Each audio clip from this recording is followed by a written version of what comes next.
So, ito, isang option pa, no? Itong port na to, water port, na nakakabit sa heater core. Hindi na naman tayo nag-heater core. Kagaya sa RX-7 ko. Dinilit ko na yan. No, so, tinanggal ko to, tapos sinarahan ko yan, na parang original from the factory na sarado talaga. Tapos pagdating dito, ito yung bracket ng air pump na ang trabaho is for emissions. Para siyang aircon compressor, no? So, sa emissions delete, tanggal na yung parang kasing laki ng aircon compressor dito na ang trabaho niya. Mag-supply lang ng hangin papuntang catalytic converter. So, kalimitan to, yung mga iba, hindi na natin natanggal to. Pero sa RX-7 yellow ko, tsaka RX-7 white, tsaka sa isang customer, tinanggal ko to. No?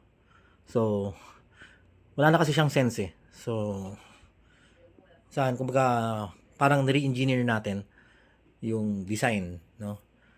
So, tinatanggal ko to. Yan. Tanggal yan. Pati ito, tatanggalin na natin, no? Is another option din. Nangyayari, wala yan. Tapos, ang finish na gagawin ko, parang cast pa rin.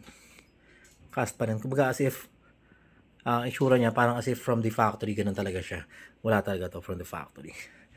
No, ito, isang mod din is, ito kasi, water line, papuntang thermowax valve ng sa throttle body, pati ito. No? Ito, pwede ko na rin tanggalin to, tapos isara na as if from the factory, wala siya. No? Itong water line na to. Tapos ito, pwedeng barahan na lang natin to. Or mas best is bunutin to, tapos lagyan natin ng plug. No? Ganon din dito as another option. Ayan, actually dito binunutan namin. Ayan. Kasi tumatama yung butas na yun. Yun yung kabilang side ng heater core, papuntang heater core. Sa akin din, sinarahan ko na yan. No? Bronze plug ang nilalagay ko. Tapos naka-press fit. Tapos naka-pin. No? Ganon din ang pwedeng gawin dito. Kung gusto pa talaga. Pero dito hindi na ako nag-bronze plug. Sinarahan ko na lang to. Yan. So, yun yung ibang option. So, tatanggalin ba natin to? No? Option 1, tanggalin ba natin to? To make it look cleaner sa engine. Mas bawas ang robot. Wala talaga siyang sense na. Tapos, another option is tanggalin din to. Tapos, ito, barahan na lang ng rubber. No. Tapos, ito rin option, heater core.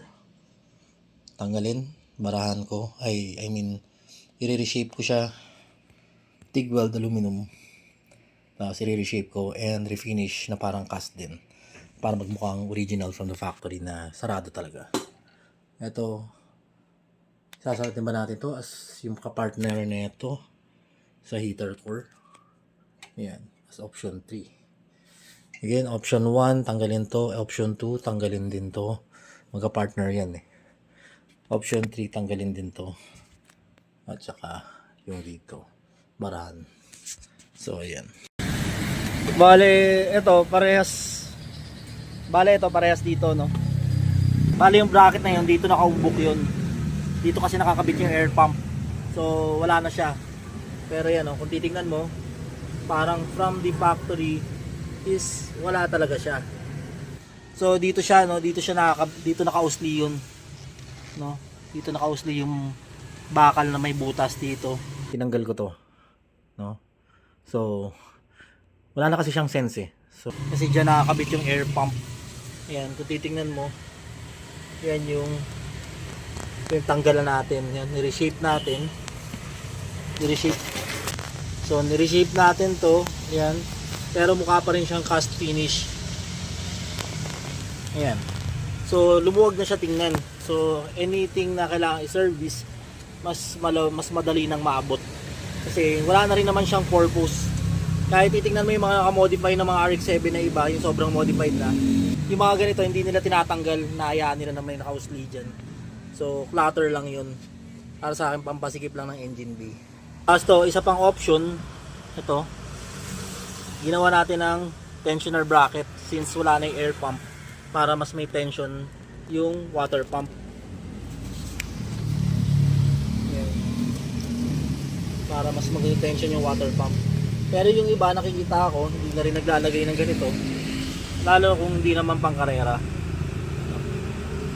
Wala na yung tensioner na yan, idler pala. Yung sa hindi gano'ng makita pero makikita dito na sarado na. Yan. Oops. Yan mismo. Yan.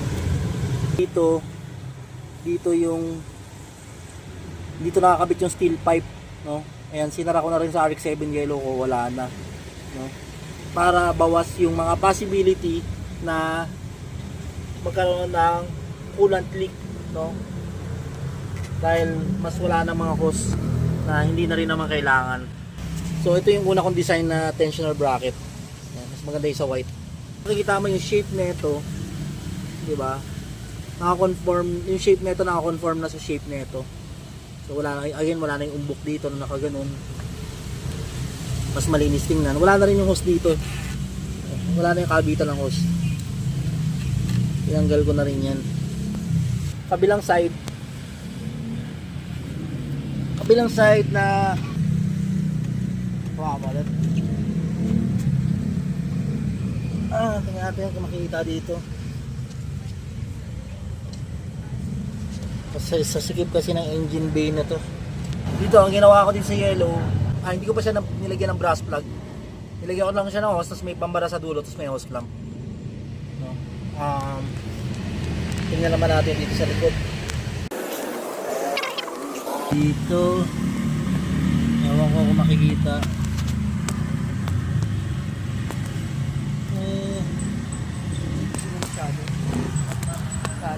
Na yun. Dito, hindi ko rin nilagyan ng brass plug. Ito siya, no? Ayan. Lagyan ko lang ng pambara. Hose, tas hose clamp. Pero dito, talagang inalis ko na yung fitting. Kasi, kaya natin i-aluminum weld, TIG welded refinished. Na para siyang, ano pa rin, yung parang cast aluminum pa rin yung finish niya para mag-blend together with the other aluminum parts. Ayan, pakita naman natin yung sa white. Baba mo na yun.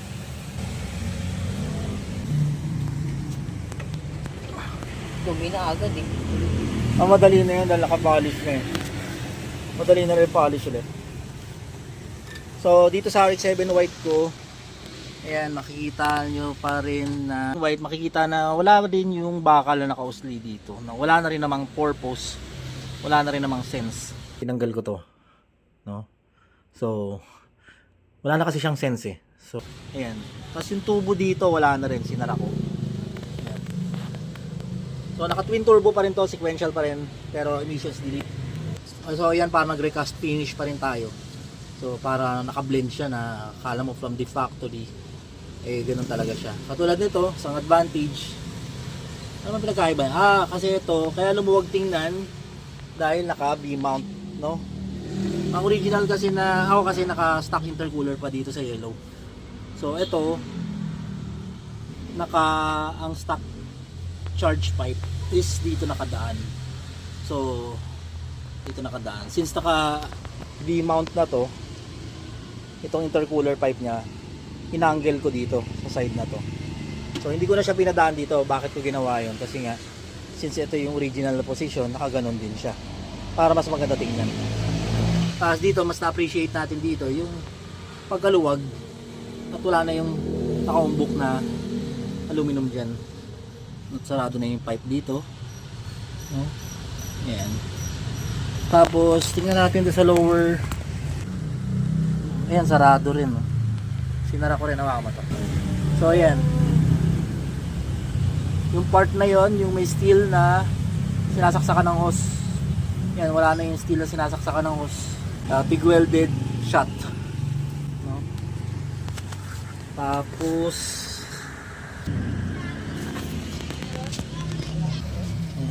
Hirap ipakita. Pero alam ko sinara ko to. Naka bronze plug talaga.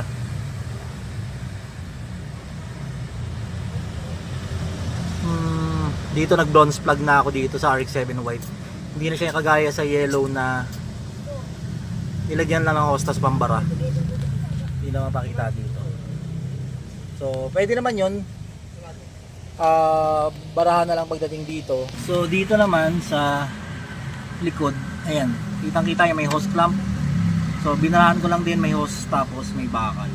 Pero dito talaga sinara ko shot. So again, cleaner look. Ayan, sa RX-7 engine bay. Kumbaga sobrang complicated na ng RX-7 engine. Sinasabi na lang simple ang rotary. Pero dahil sa pagka yung mga accessory parts niya, lalo na pag naka sequential twin turbo na tapos pag may sequential control pa, dagdag complicated. So para sa akin, ang ginawa ko approach is tanggal abubot talaga. Ito pa pala yung sa version ko naman ng tensioner dito. Ayan, tensioner bracket. Ito, naka underdrive pulley kasi ito, kaya aluminum. Ito yung version ng bracket ko, ni-reshape ko na siya. Ayan. Dito, ayan, ito yung ginawa kong custom na bracket for the ayan, idler bearing, para mas make more contact area ng belt ng water pump pulley. Ayan, more contact area ng water pump pulley kaysa wala nito. Pero again, meron ako nakikitang hindi na gumagamit ito. So risky nga lang, pag high RPM siguro, pwedeng nagsa-slide ang pulley, since pag wala yung kinostomize natin na tensioner na yun. Hindi naman ako na nag-design yan, may mga gumawa ng mga ganyan ibang bansa. Pero dahil ayoko nang bumili at mas gusto ko sarili kong gawa, gumawa ako ng ganun to. Kumbaga, I agree with the use of that. Pero kasi, ayun nga, again, without that, ito naman tong belt na to going down, tapos ito na kaagad yung pulley. So ang contact area mo itong pulley ng water pump to drive belt is ganito lang kaliit. It's like wala pang 90 degree, no, from this point tas up to this parang ano lang siya, 70 degree contact area ng belt, ng drive belt. Hindi kagaya pag meron nung tensioner na yon, ang contact area ng belt ay ano siya, almost 180 degree. This one, from this point to this point, no, yun ang contact area. So mas less likely na mag slide si water pump pulley from this side of the drive belt, no, kasi ang belt ng alternator at saka water pump ay isa lang. Yan.